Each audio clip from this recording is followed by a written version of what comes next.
Hey, fifth grade, it's Miss Estepa here. Created some enrichment resources for you guys who are still trying to get really, really good with your multiplication facts so that you can answer those facts super, super quick.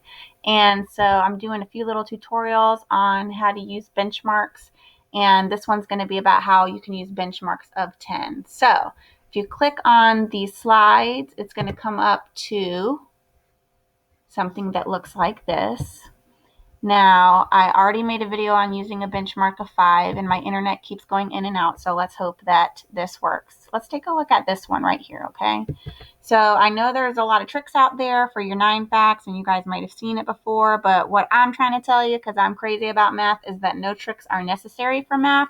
You can use your 10 facts. Since 9 is just 1 away from 10, if you know your 10 facts really well, you can just take away one group to get 9 groups, and those would be your 9 facts. So let's take a look at an example here. In this screen right here, this side of the screen, I can see a visual with a 10 frame. And in each of the 10 frames, I see 6 and 2 more, that's 8. So this is 10 groups of 8. Well, 10 groups of 8, that's the same as 10 times 8. But instead of trying to add up all these 8s, it's easier for me to just think 8 groups of 10. I can use that commutative property. And I know that 8 tens is 80, so whether it's 10 times 8 or 8 times 10, that's going to be 80, right? So now if I look on this side of the screen, I notice it's almost the same as this picture, except for I'm just missing one group of 8. You guys see that? So instead of having 10 groups of 8, now I have 9 groups of 8. And so that's just one group of 8 less. So if I know that 10 eighths is 80, and I just take off one group of 8, I got to think about 80 minus 8. So I know before the 80s comes 70, and if I just take 8 off of that last 10, it would leave me with 2, because 8 and 2 make 10. So 9 times 8 must be 72. Isn't that cool? 9 times 8 is 72. So you don't need to do any kind of finger tricks for your 9 facts. All you need to do is use those 10 facts.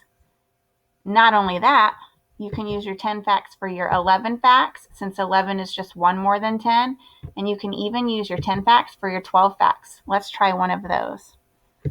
All right, so on this visual, you can see that I have 10 groups of 7. I see it as 6 and 1 more is 7. So on here, there's 10 groups of 7, and that's 10 times 7. But instead of trying to add up 7 10 times, because 7 is not a real easy number to put together, I'm just going to think of it as 7 tens. Remember, I can do that because of the commutative property. So I know that 10 sevens is 70, right? But then when I look over on this visual, I still see the 10 sevens right here. Can you guys see that too? But then off to the side, there's an additional 2 sevens. But don't y'all remember that 10 and 2, that makes 12, doesn't it? So now there are 12 groups of 7. That's 10 sevens and 2 sevens together. So if I think about these in chunks and put them together, 12 is not so scary anymore. So 10 sevens is 70. And then if I add that to 2 sevens, and 7 plus 7 is 14. That's not a division sign. Let me fix that. When I think of my 14, I'm going to even just stretch that out a little bit more, because that just makes it easier for me to put numbers together in my brain. 14 is the same as 10 and 4, right? So 70 and 10 more is 80, and 4 more is 84. So 12 times 7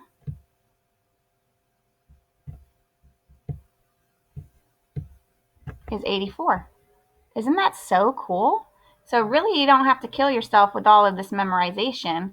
You just have to understand how to use benchmarks of 5 and 10, numbers and numbers relationships, use what you know about the easy facts, and then the hard facts aren't so hard after all. I hope you guys have fun practicing, and let me know if you need any more help, because y'all know this is my jam.